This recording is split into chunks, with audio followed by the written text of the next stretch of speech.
Rabbi इश्रह ली सदरी वयस्सिर ली अमरी वहलुल उक़दतम मिन लिसानी यफ़क़हू क़ौली। नबी अकरम सल्लल्लाहु अलैहि वसल्लम ने मदीना में जाकर लोगों की तरबियत की। जब तरबियत की तो उनके जहनों में कुछ सवालात पैदा हुए और सहाबा कराम ज़्यादा सवालात नहीं पूछते थे नबी अकरम सल्लल्लाहु अलैहि वसल्लम से। कुरान मजीद में तकरीबन कुल 17 सवालात हैं जो सहाबा ने पूछे हैं, उनमें से एक ये है। और उनकी कैसे जो है सवालात भी कैसे थे कि हम अल्लाह के रास्ते में क्या खर्च करें। यसअलूना का, वो आपसे सवाल पूछते हैं। लफ्ज़ की क्या है, सीन हमजा लाम मादा, इसका सवाल। वो सवाल करते हैं आपसे, माज़ा युनफिकून, मा इस्तफाम के लिए क्या, जा इसमें शरफ बईद होता है, क्या युनफिकून। युनफिकून लफ्ज़ किससे, नून फा काफ, इन्फाक हमारा उर्दू में लफ्ज़ इसी से होता है। माज़ा युनफिकून, हम क्या खर्च करें। कुल कह दीजिए, मा अनफक्तुम, जो तुम अनफाक करोगे, जो तुम खर्च करोगे, नून फा काफ इसका भी मादा है, जो भी तुम खर्च करोगे, मिन खैरिन, मिन से खैर आमतौर पर खैर माल के मामले माने में आता है, भलाई खैर, कोई भी नेकी का काम जो है, अपनी सलाहियत, अपने जो है मोहब्बतें, जो भी तुम खर्च करोगे, जो इल्म लोगों को दोगे, फलिल वालिदैन, अपने फलिल वालिदैन, वालिदैन के लिए, माँ और बाप दोनों के लिए। वल अकरबीन, और अकरबीन लफ्ज़ किससे है, काफ राबा, कराबा से, इसमें तफसील है, जो सबसे ज़्यादा करीब हों। वल यतामा, यतीम की जमा है और यतीमों पर। वल मसाकीन, मिस्कीन की जमा है और मसाकीन पर। मस्कीन लफ्ज़ किससे, साकना से, जो अपनी कमाई खुद ना कर सकता हो, ज़मीन के साथ ही लग गया हो। वब्न सबील, और मुसाफिर। वब्न सबील लफ्ज़ किससे, सीन बालाम, सबील इसी से रास्ते को कहते हैं, और इब्ने सबील यानी रास्ते का बेटा मुराद है मुसाफिर। वमा तफ़अलू, और जो तुम करोगे। तफ़अलू लफ्ज़ असल में तफ़अलून था, फा ऐन लाम, तो नून जो है वो गिर गया माशर्तिया होने की वजह से। और जो तुम करोगे, मिन खैरिन, नेकी के काम में से, फ़इन्नल्लाह, तो बेशक अल्लाह ताला, बेही, इसको, अलीम, खूब जानने वाला है। अलीम फ़ाइलों के वजन पे आया है, ऐन लाम मीम इसका मादा है, अलीमा उससे अलीम, फ़ाइलों के वजन, खूब जानने वाला है। कुतिबा अलैकुम, कुतिबा अला का जब आता है तो फर्ज किया गया, लिख दिया गया तुम पर, अल किताल, किताल, वहुवा कुरहुल लकुम, और वो नापसंदीदा है तुमको। कुरह लफ्ज़ काफ रहा, इससे से लफ्ज़ होता है कराहत, जो है नापसंद करना, अच्छा न लगना, वो तुम्हें नापसंद है। वह असा, और मुमकिन है, असा किस लिए आता है, उम्मीद के लिए, मुमकिन के लिए। असा मुमकिन है, अन तकराहू, कि तुम कराहत करो। तकराहू लफ्ज़ भी काफ रहा से, और तकराहून था, अन की वजह से नून गिर गया इसका। तुम कराहत करो शैयन, किसी चीज़ से, वहुवा खैरुल लकुम, और वो तुम्हारे लिए बेहतर हो। वह असा, और मुमकिन है, अन तुहिब्बू शैयन, तुम किसी चीज़ से मोहब्बत करो। तुहिब्बू लफ्ज़ भी तुहिब्बून था, हा बाबा, तुहिब्बून था, मोहब्बत करना, पसंद करना, दिल से अच्छा समझना, तुहिब्बून था, अन की वजह से इसका भी नून गिर गया। अन तुहिब्बू शैयन, तुम किसी चीज़ से मोहब्बत करो, वह हुआ शर्रुल लकुम, और वो तुम्हारे लिए शर हो, शीन शर, बुरा तकलीफ दे चीज़ हो। वल्लाहु, और अल्लाह ताला, यालमु, वो जानता है, वो इल्म रखता है। व अंतुम, और तुम, ला तालमून, तुम नहीं जानते। तालमून लफ्ज़ किससे, आलिमा से, आइन लाम मीम, ता मुज़ारिक के अमर वौन जमा के लिए। फिर दोबारा देखते हैं। सहाबा कराम ने नबी अकरम सल्लल्लाहु अलैहि वसल्लम से उन्होंने मशवरा किया होगा, साहबा ने, उनमें से किसी एक ने या कुछ साहबा ने मिल के पीछे, चूँकि सीगा जमा कर लाया गया है इसलिए इज़्ज़त के लिए। उनके सवालात भी कैसे थे कि अल्लाह के रसूल, हम अल्लाह के रास्ते में क्या खर्च करें। यानी ज़कात तो फ़र्ज़ है, वो तो देनी है लोगों ने। ये सदक़ात नाफिला जो उनके मतलब है कि यसअलूना का, वो सवाल करते हैं आपसे, माज़ा युनफ़िकून, हम क्या खर्च करें।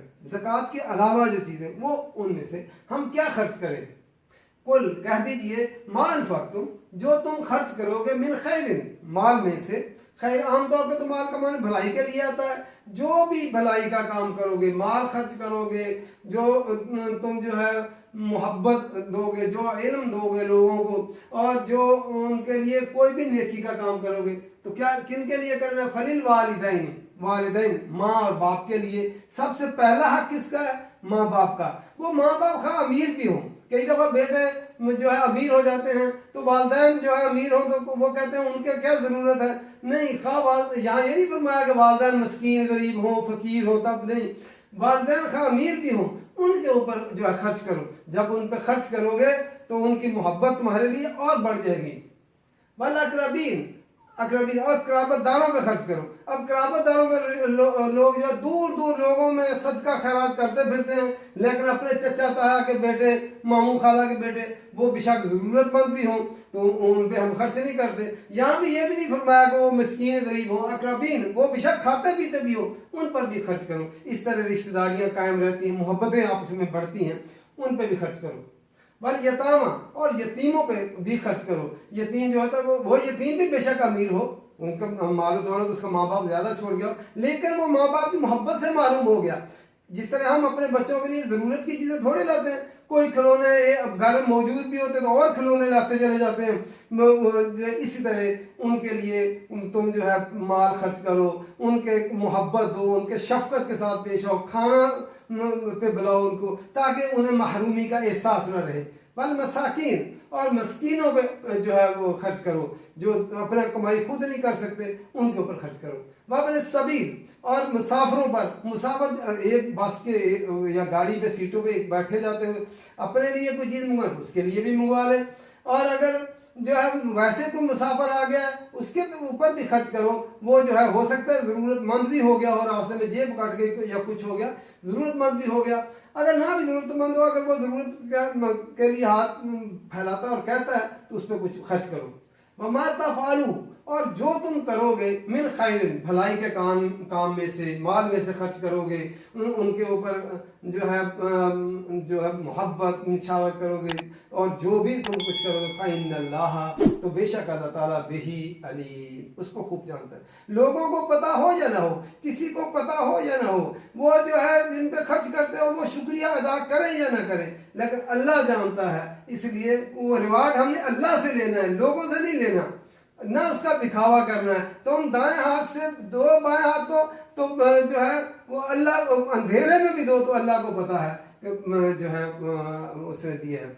नबी अकरम सल्लल्लाहु अलैहि वसल्लम ने एक दफ़ा सहाबा से पूछा, तुम में से कौन है जो अपने माल को ज़्यादा पसंद करता है या वारिस के को?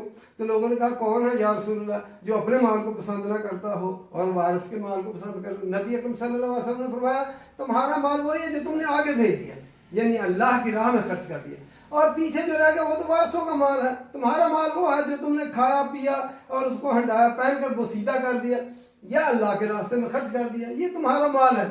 जो पीछे छोड़ गया वो तो वारसों का माल है। तो इसलिए जो भी तुम करोगे खैर में से वो अल्लाह ताला उसको खूब जानने वाला है। फिर अगली आयत आई कुतिबा अलैकुमुल किताल, तुम्हारे ऊपर किताल जो है फर्ज कर दिया गया। जो है ये सूरत मोहम्मद पहले उतर चुकी थी, उसमें किताल का हुक्म आ चुका था, लेकिन मदीना में जो मुनाफिकीन थे जो ही जिहाद का ऐलान हुआ उन पे ये बड़ा गिरां गुजरा, और जो कमज़ोर मुसलमान थे नए नए मुसलमान उन पे भी ये जो गिरां गुजरा। वो क्या समझते थे कि ये जी वाज़ तलकीन का काम और तबलीग का और नमाज रोज़े का करते रहे और अभी हमारे अंदर इतनी ताकत नहीं आई, जिहाद से वो जी चुराते थे। इसलिए फरमाया कुतिबा अलैकुमुल किताल, तुम्हारे ऊपर किताल फर्ज कर दिया गया, वह हुआ कुरहुल लकुम, और वो तुमको नापसंद है, कराहत करते हो तुम उससे। वासा और मुमकिन है अन तकराहु शैअन, तुम किसी चीज़ से कराहत करो, वह हुआ खैरुल लकुम, और तुम्हारे लिए बेहतर हो, वो खैर हो उसमें। तुम किसी चीज़ को, ये एक तो जिहाद के मतलब किताल के मतलब भी है, वैसे भी जो है दुनिया के अंदर बाकी चीज़ों के मतलब भी अगर हुक्म किसी चीज़ को इंसान वो नापसंद करता हो सकता है वो उसके लिए वही चीज़ वो बेहतर हो, इंसान को तो नहीं पता होता, ये तो अल्लाह को पता है। आसा और मुमकिन अन तुहिब्बू शैअन, तुम किसी चीज़ से मोहब्बत करते हो, वह हुआ शर्रुल लकुम, वो तुम्हारे लिए शर हो। ऐसा भी हो सकता है कि तुम किसी चीज़ को खूब चाहते हो, बहुत ज़्यादा चाहते हो कि ये मुझे मिल जाए, ये हासिल हो जाए, और हो सकता उसके अंदर नुकसान हो तुम्हारा। आमतौर पे ऐसा हो जाता है कि आदमी जो है वो किसी चीज़ को बहुत ज़्यादा पसंद करता है और वो उसके लिए फ़ायदेमंद से साबित नहीं होती। हो सकता है तुम जहाँ से जी चुराते हो तुम्हारे लिए वो फ़ायदेमंद हो, और किसी चीज़ से तुम मोहब्बत करते हो और वो तुम्हारे लिए शर हो। तो ये अल्लाह को पता है, तुम्हें नहीं इस चीज़ का। वल्लाहु यालम, अल्लाह जानता है उसको। वांतुम ला तालमून, तुम नहीं जानते कि तुम्हारे लिए क्या चीज़ फ़ायदेमंद है और क्या चीज़ नुकसानदेह है। ये अल्लाह को पता है क्या चीज़ तुम्हारे लिए फ़ायदेमंद है और क्या चीज़ तुम्हारे लिए जो है ना फ़ायदेमंद नहीं है। ये अल्लाह, कई दफ़ा इंसान बड़े जान जोखों से कोई चीज़ को हासिल करने के लिए कोशिश करता है और वो चीज़ मिल जाती है। जब मिल जाती है तो वो उसके लिए नुकसानदेह साबित हो जाती है कई दफ़ा। और कई दफ़ा किसी चीज़ को बंदा नहीं पसंद करता और उसके लिए अल्लाह ने उसमें फ़ायदा रखा होता है तो वो फ़ायदेमंद हो जाती है। तो इस तरह जो है अल्लाह ताला ने मुसलमानों को ये यकीन दिलाया कि हो सकता है तुम किसी चीज़ को नापसंद करते हो और वो तुम्हारे लिए फ़ायदेमंद हो, और किसी चीज़ को तुम पसंद करते हो और वो तुम्हारे लिए नुकसान दो। तुम नहीं जानते इसको और अल्लाह जानता है, जो है उससे इल्म है। वांतुम ला तालमून, और तुम नहीं जानते कि तुम्हारे फ़ायदे में क्या चीज़ है और नुकसान में क्या चीज़ है। इसलिए जो है अल्लाह ताला के अहकामात को सच लेना चाहिए। जैसे अल्लाह ने फरमाया वैसे उस हुक्म को मान लेना चाहिए। अच्छा, जिहाद के मतलब भी लोगों ने उसके लिए, जिहाद के लिए प्रॉपर तैयारी होनी चाहिए। मक्का में लोग जो है इजाज़त मांगते थे नबी अकरम सल्लल्लाहु अलैहि वसल्लम से कि हमें जिहाद की इजाज़त दीजिए। अल्लाह ताला ने उस वक्त कहा कि हाथ अपने रोक के रखो, और रोके रखो। अब 13-14 साल मारे खाते रहे, तरबियत होती रही। अब मदीना में जिहाद की इजाज़त दी। इसलिए मुसलमानों को जिहाद की तैयारी करनी चाहिए। उसके अंदर एक जो है उनके अंदर बाकायदा, ये नहीं है कि जो माल और दौलत और इंसानी जो है ताकत और जो है उसके अंदर माल असला की ताकत कुफार के बराबर हो, जैसे नहीं। जितनी है तुम्हारे अंदर सलाहियत उतनी तुम पूरा जोर लगाओ और फिर कुफर के साथ फिर जिहाद करो, और उसके लिए तैयारी होना ज़रूरी है, वरना मार खा जाओगे। ये नहीं है कि तुम तैयारी करो ना और जाके कुफर से लड़ जाओ, ऐसा नहीं है। फिर तो तुम जो है इस तरह अपने आप को नुकसान में डालोगे। दूसरा, मुसलमानों का एक अमीर हो और वो अमीर जो है वो जिहाद का हुक्म दे और मुसलमान जो है उसके हुक्म के तहत वो लड़े। ये अपने तौर पर जाके कोई आदमी कहे कि मैं जाके लड़ पड़ूँ और कोई ग्रुप जाके लड़े तो वो जिहाद करे, तो वो फ़ायदेमंद भी साबित नहीं होता जब तक उम्मत मुसलमान जो है अब प्रॉपर तैयारी नहीं करती जिहाद की, और अपना वो तैयारी क्या इंसानी जो है फौजें तैयार हों, फिर उनके पास असला तेज़ व तफंग उसके पास हो, फिर उनका अमीर हो और वो उसके तहत जिहाद करें, तब उसके नतायज जो है वो निकलेंगे। वरना नतायज जो है वो नहीं निकलते। ठीक है, लोग करते हैं जाते हैं और इस तरह वो उतनी देर फ़ायदा नहीं हो सकता जब तक वो इस्लामी हुकूमत कायम करके अपना अमीर मुकर्रर करके उसके तहत जिहाद न करें। अल्लाह ताला कुरान की समझ कर पढ़ने की तौफीक दे, अमल करने की तौफीक दे। वमा अलैना इल्लल बलाग।